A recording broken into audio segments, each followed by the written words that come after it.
તમે ગમે તે કરો, લોકો તમારી નિંદા કરવાના કરવાના કરવાના. આ સૃષ્ટિનો નિયમ છે.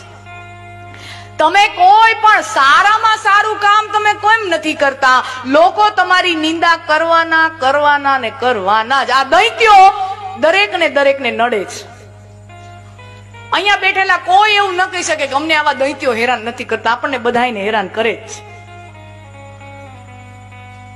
પાણીમાંથી પોરા કાઢે.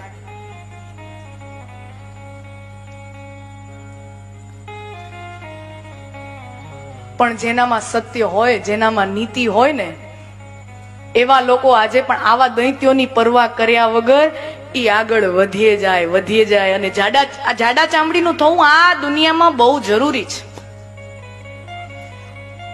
તમે ઢીલા પોચા કાચા કાનના બહુ નરમ હોવ ને તો આ દુનિયા તમને એમને કોરી ખાઈ જાય એમ છે. તમારે જાડા ચામડીના કોઈ ગમે એમ બોલે, તમારી અંદર આમ જાવું ન જોઈએ એટલી જાડી ચામડી હોવી જોઈએ. હા, ઈ લોકો વધુ સુખી રહે. તમને કહું, ઈ લોકો દુનિયામાં વધુ સુખી રહે. અને કોક વાતમાં કોણે એક શબ્દ કીધો અને આમ માયુસ થઈને હતાશ થઈને રોતલા મોઢા લઈને આમ ખૂણામાં પડ્યા રહે ને, આખો દી રોતા જો. કારણ કે દુનિયા તો કનડગત કરવાની જ છે સાહેબ. પણ રામ રટણ સાંજ સવારે, બીક પછી કોની અમારે પછી